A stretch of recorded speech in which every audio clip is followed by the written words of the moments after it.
Check it out, guys. Project's coming on quite nicely. Got the wiring done, well, most of it anyway. Run out of 6-gauge wire, so I might need to head over to JCar tomorrow, or actually with the current lockdown I might have to just get it sent down. But anyway, once it arrives I'll be able to complete it. So that's where it's going to go, from the solar charge controller into the circuit breaker. But let's start from the isolator itself. So from the solar panels we'll basically come down to this gland, 25mm gland up the top and the bottom as well. There'll be the standard wires, the solar cable. I think it's a 6mm. Plenty of amperage coverage in there, so they'll go into that 32 amp isolator. Earth wire I'm going to run through there as well, which will go into the earthing rod, and also down the bottom of the charge controller we've got the earthing there. So I'm possibly going to have the actual bus bar for earth around about here, possibly. Haven't decided yet, but yeah, they'll be all earthed pretty much properly, correctly, with an earthing rod as well. So coming back to here, so that's the 8-gauge wire coming down into the charge controller, as I mentioned. Then we'll have the 6-gauge wire going down underneath into the circuit breaker, 32, or 6, that one is 63 amp, sorry, 63 amp circuit breaker, which I'll have this cover on as well, so to speak. Whoop, doesn't want to stay on. Anyway, you get the idea. I'll keep it nice and tidy. That's from Bunnings, that one there. It was like $7-8, I don't know, wasn't all that much expensive.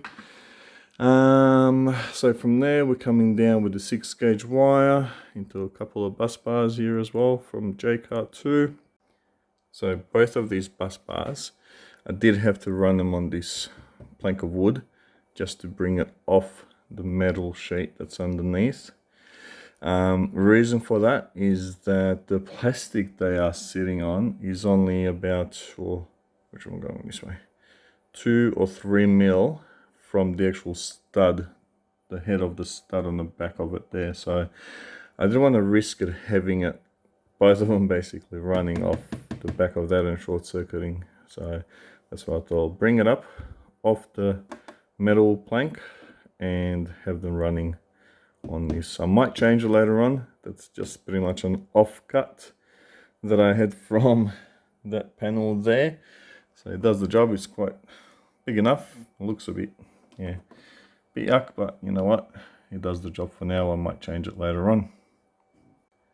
And that's the other thing too. I'm not gonna keep this unexposed like that. I've run out of the heat shrink, so I just placed it on there for now. Make sure I get the right length of the wires coming down and up and here, there and everywhere. These ones I use different colors. What I had in my toolbox I used, and when I ran out, well, I just pretty much crimped the lugs on there and just left them as they are for now. I'll use the heat shrink afterwards to cover all up. This one as well, so at least they won't be all exposed like that. On the right here we've got the negative, which then will split into, down the right, into an Anderson plug, which I'll cover in the next video. Let's call it my secret weapon. It's gonna be, yeah, you'll see. Anyway, so from there we've got the positive wire as well going to the positive bus bar. These ones here, they're the 10-gauge wires, so plenty of coverage when it comes to amps. Back to the negative bus bar, so we go straight down through the gland, that's a 16mm gland, into here, which is going to be the main negative bus bar. So even the batteries, the negative from coming from the shunt, will go through that hole into here, and all the negatives will be pretty much centralized inside this little compartment. Back up here, so the other negative, I've got going out through this little converter, adapter, whatever you want to call it. I didn't really want to solder the wires together, so I just decided to use this instead. Easily removable if I need to. And then the other wire is basically coming straight off the DC converter, 24 to 12 volt step down converter. And also then the positive we've got coming from the positive bus bar through the 20 amp circuit breaker and into the step down converter. Both of these wires, they're the 10 gauge wires, which should be plenty because the step down converter comes with a 12 gauge wire. So all that will be 24 volt, and then coming from the DC step down converter being a 12 volt going into the fuse box over here. Negative as well, the 12 volt negative will go in there as well, so it'll be a separate negative altogether. I'm not going to link that onto the 24 volt negative, so that it have its own bus bar down the bottom here. So I still need to run a couple of cables, one from the positive, one from the negative, through the top of this board. Still need to drill a couple holes there, obviously for the voltmeters as well, which I'll have 2 sitting on the left side, being the top of the battery bank, and then 3 on the right hand side, being the bottom of the battery bank. And yes, I just need to drill the holes for the wires there. And also, yeah, 2 of these, like I said as well. So the positive and the negative, or the negative will go basically into that bus bar there, and the positive I've actually ordered and received today, another one of these fuse boxes. Here it is, so that will sit nicely over there, just like the other one. And that one will be pretty much controlling the fans. So there's 6 fuses on there. One will be for the main power coming in from the 12 volt fuse, yep, and going into that panel that will control all the fans. Then, well, this fuse box, as I mentioned in the other video as well, that will be controlling the voltmeters up the top. Yes, they are 20 amp fuses in there, but I've removed those. I have the 1 amp fuses, so that should be ample enough. All right, and the most important thing, the battery isolator. That gave me quite a bit of a headache actually to get it all wired up, but yeah, I got it working. Well, I haven't tested it yet, but I might just test it in this video with you guys. But let me show you the back of this. Okay, we've got the cables coming out. I did have those conduit adapters there as well, but I did have to take them off because once I had the isolator in there, they weren't kind of lining up with the holes of the adapter, so I did have to pull them out, cut a bigger hole there, and just run the cables that way, which seems to be working okay. It's fitting and it's nice and snug. So what I might do is just put another plank of wood, like a step up sort of a thing over here, just to cover it all up, and then have those little adapters coming out with the conduit going in there, so it'll be all nicely looking, nice and tidy.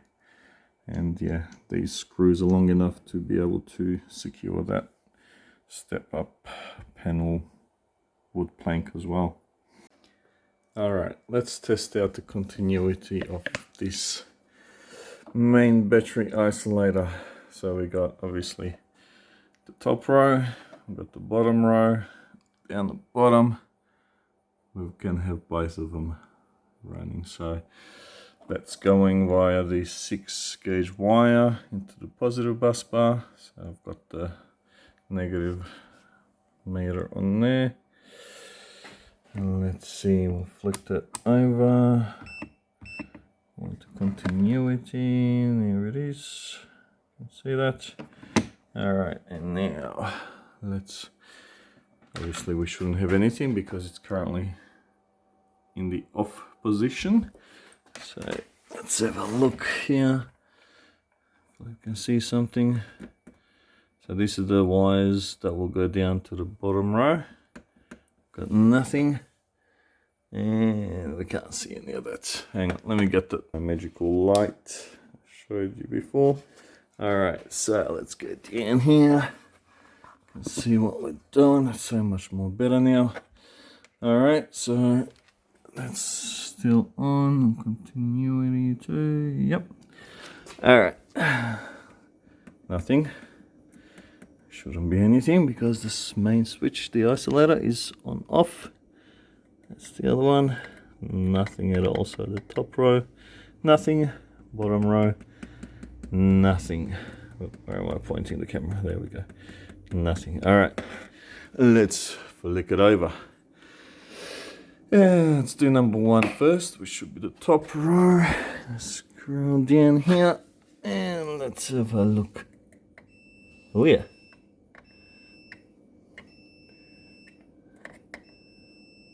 I can hear that. That's through the 100 amp fuse. And the bottom row, nothing. That's better. Nothing at all. Top again. Beautiful. Alright, let's flick it over to the second one. Off.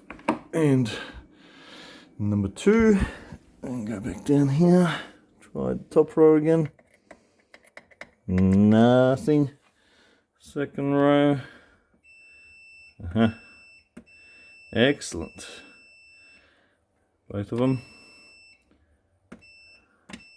Beautiful. Alright, let's flick it over to both. Where are we? There we are.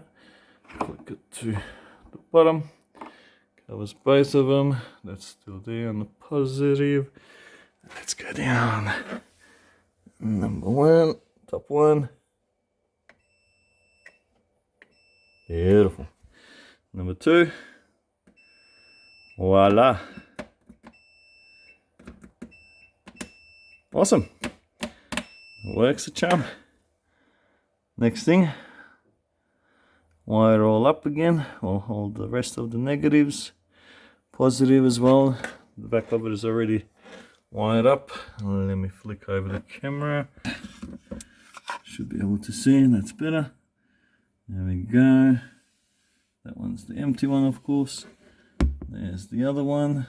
So that's all those wires already going into, what am I looking? Into the fuse. That's the 3 wires there. And of course the middle one, because it's nothing there. I've just basically got a cable tied up the top and it's ready to be hooked up. And this way. Don't shine the camera, or just don't shine the light at the camera. Alright, and same deal for the bottom ones as well. And there we go. So I've got the other side, the wires for the other side of the stud that will go into the batteries just down the bottom. And the UPS is in the way, but yeah, you get the idea. So all that is going in there. Sorry, it might be upside down too. Light. There we go. So they'll go into that fuse down the bottom. Alright. There's a 90mm fan which I need to replace. Kind of broke the side of it. So lucky I've got a few spare ones here. There's another one there. So the top ones, I've set them up so that they actually drawing the hot air out. And same as that 12cm one there. And then the 2 bottom ones, one on this side, one there behind the UPS. Yeah, I'll flip over the camera so you can see what I'm pointing at. All right. And I'll move this out of the way. There we go. There's the other, get the light out of the way. There's the other 90mm fan that will be pushing the air in. All right. Yeah, this is the cable that I got left over, which is the 8 gauge. So I'm sure I'll find a use for that. And that's all I had left over of the 6 gauge. Well, that pretty much covers it all for now. Not bad, eh? We'll see if it works. once it's all done, I'll make sure that I've documented and taped it all, so we got it all on here and you guys can share it with me for the first main voyage. We'll see how we go. Thank you.